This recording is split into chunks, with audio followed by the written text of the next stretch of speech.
কারো গাছের ফল না বলে খেলে পরবর্তীতে সমপরিমাণ টাকা গাছের মালিকের মোবাইল রিচার্জ করে দিলে দায়মুক্ত হবে কিনা? না বলে খেয়েছেন, পরবর্তীতে আপনার মধ্যে অনুশোচনা এসেছে, আলহামদুলিল্লাহ, তো আপনি তওবা করে ফিরে এসেছেন, আল্লাহর কাছেও মাপ চেয়েছেন এবং তার টাকাটা তার কাছে ফেরত দিয়েছেন, তাকে মূল্যটা ফেরত দিয়েছেন, আলহামদুলিল্লাহ, আশা করা যায়। রাগের সময় আমি আমার প্রতিবেশী ও অন্যান্য সবার সঙ্গে খারাপ আচরণ করি, পরে মাথা ঠিক হলে সব বুঝতে পারি, কিন্তু রাগের সময় নিজেকে নিয়ন্ত্রণ করতে পারি না, পরিণামের কথা মনে থাকে না, পরামর্শ কামনা করছি। রাগ নিয়ন্ত্রণ করবার জন্য কোরআন এবং হাদিসে রাগ নিয়ন্ত্রণ করবার যে পুরস্কার আছে সে সংক্রান্ত হাদিসগুলোকে আপনি আপনার চোখের সামনে সবসময় যেন পড়ে কোথাও লিখে রাখতে পারেন, বারবার চর্চা করতে পারেন, এই সংক্রান্ত আলোচনা বারবার শুনতে পারেন, বই পুস্তক বারবার পড়তে পারেন। সেই সাথে রাগ যাতে আপনার নিয়ন্ত্রণের বাইরে না যায়, দাঁড়ানো অবস্থায় রাগ হলে বসে যাওয়া, বসা অবস্থায় হলে শুয়ে যাওয়া, কিংবা এক জায়গায় রাগ হলে সেখান থেকে সরে যাওয়া, কারোর প্রতি রাগ হলে রাগের মুহূর্তে তাকে কিছু না বলে কিছুক্ষণ পরে বলা, গ্যাপ দিয়ে বলা, এভাবে যখন আপনি চেষ্টা করবেন ইনশাআল্লাহ আপনার রাগ নিয়ন্ত্রণ করতে পারবেন। এছাড়া রাগ উঠে গেলে আপনি কাউকে কিছু বলতে গেলে, রিয়াক্ট করতে গেলে তার আগে উযু করে নিলে আপনার রাগ অনেকখানি প্রশমিত হবে ইনশাআল্লাহ। এবং নবী সাল্লাল্লাহু আলাইহি ওয়াসাল্লাম শেখানো আরেকটি আমল হলো আউযু বিল্লাহি মিনাশ শাইতানির রাজিম পাঠ করলেও রাগ নিয়ন্ত্রণে আসে এবং মানুষ রাগের ক্ষতি থেকে রক্ষা পায়। এমনি আনোয়ার হোসেন রানা লিখেছেন, গোসল ফরজ হওয়ার পর গোসল সম্পন্ন করার আগে আল্লাহ এবং রাসূল সাল্লাল্লাহু আলাইহি সাল্লামের নাম নেওয়া যাবে কিনা? এ সময় দরুদ ইস্তেগফার পড়ার বিধান কি? ভাই আনোয়ার হোসেন, ফরজ গোসল না করে গোসল ফরজ হওয়ার পর গোসল করার আগ পর্যন্ত তাসবিহ, তাহলিল বা জিকির এগুলো করা যায়, এগুলো নিষেধ নয়। কোরআনে কারীমের তেলাওয়াত করা যায় না, নামাজ পড়া যায় না, মসজিদে প্রবেশ করা যায় না। এছাড়া আল্লাহর নাম, রাসূলের নাম কিংবা দুরূদ, ইস্তেগফার বা সাধারণ জিকির এগুলো নাজায়েজ কিংবা হারাম নয়। তবে ফরজ গোসল করে কিংবা পবিত্র হয়ে তারপরে দোয়া, জিকির, আজকার এগুলো করা উত্তম, সেটা বলার অপেক্ষা রাখে না।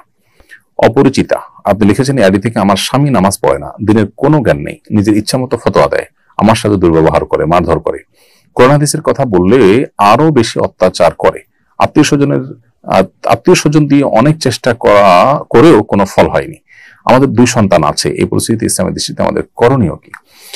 বোন, আল্লাহ আপনার প্রতি রহম করুন। আপনার স্বামীর যে বর্ণনা আপনি দিয়েছেন বাস্তবে যদি ঠিক সেরকমই হয়ে থাকেন তাহলে সেক্ষেত্রে তিনি তার জুলুমের কারণে আল্লাহ তাআলার কাছে অপরাধী হিসাবে বিবেচিত হবেন। এবং আপনি আপনার চেষ্টা যেমনটি বলেছেন ধারাবাহিকভাবে আপনি করেছেন, নিজে বুঝিয়েছেন, আত্মীয় স্বজনদের চেষ্টা করেছেন, হয়নি, এরপরও আপনার যদি মনে হচ্ছে যে তার সাথে আর থাকার কোনো, এরপর যদি আপনার মনে হয় থাকার কোনো ওয়ে নাই বা থাকাটা আপনার জন্য জটিল, বরং থাকলে আপনার ঈমান আমল নষ্ট হবে, তাহলে আপনি তার থেকে তালাক নেওয়ার উদ্যোগ নিতে পারেন। কিন্তু আমি আপনাকে পরামর্শ দিব, এর আগে আপনি আমাদের সংক্ষিপ্ত সেশনের প্রশ্ন উত্তরের উপর নির্ভর না করে বরং বিদগ্ধ, বিচক্ষণ একাধিক আলেমের সাথে পরামর্শ করে, খুবই বুদ্ধিদীপ্ত মানুষজন যারা আছেন তাদের সাথে আপনার সার্বিক অবস্থা খুলে বলে পরামর্শ করে তারপর আপনি করণীয় ঠিক করলে সেটা ভালো হবে। যদি আপনার এমন মনে হয় যে তার সাথে চলতে গেলে আপনি নিজে গুনাহে লিপ্ত হবেন, আপনি নিজেকে ঠিক রাখতে পারবেন না, আর কোনোভাবে তার সংশোধনের পথ নেই, তাহলে সেক্ষেত্রে আপনি তালাকের উদ্যোগ নিতে পারেন, তার কাছ থেকে তালাক নেওয়ার উদ্যোগ নিতে পারেন। আর না হলে আপনি সবর করবেন এবং আল্লাহ তাআলার কাছে হেদায়েতের জন্য তার চেষ্টা এবং দোয়া অব্যাহত রাখবেন। পুরো পরিস্থিতি যেহেতু আমার কাছে বিস্তারিতভাবে ক্লিয়ার নয়, সেজন্য আমি আসলে আপনার বিষয়ে সরাসরি কোনো সমাধান দিলাম না, মৌলিক নীতিমালা শুধু আপনাকে বললাম। এমডি ইউসুফ আলী লিখেছেন, বিয়ের ক্ষেত্রে কার ইচ্ছাকে সবচেয়ে গুরুত্ব দেওয়া উচিত, বাবা মায়ের নাকি নিজের?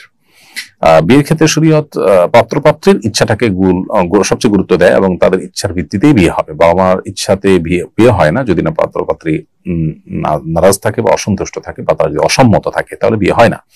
তো এই জন্য পাত্রপাত্রীর মতামতের গুরুত্ব বিয়েতে সবচেয়ে বেশি। তবে পাত্রপাত্রীর উচিত বাবা মার মূল্যায়ন, তাদের মতামত এগুলোকে যথাসম্ভব আমল নিয়ে তারপর বিয়ে করা।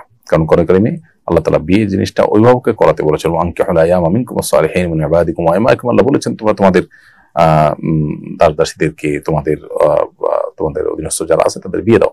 এখানে অভিভাবককে দায়িত্ব দেওয়া হয়েছে কিন্তু বিয়ে দেওয়ার জন্য, সেজন্য তাদের মতামত নেওয়াটা সন্তানদের কর্তব্য।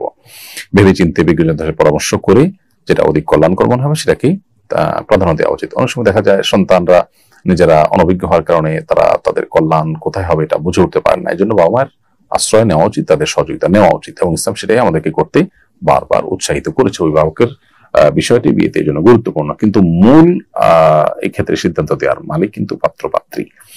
বাবা মার ওপিনিয়ন নেবেন এবং সেটাকে শ্রদ্ধার সাথে বিবেচনা করে সেটাকে আমল নিয়ে তারপরে তারা আগানোর চেষ্টা করবেন। আমাদের ঘরের পুরো দেয়াল আয়নার মাধ্যমে ডিজাইন করা, নামাজে দাঁড়ালে নিজের পুরো দেহ আয়নায় দেখা যায়, এতে আমার নামাজ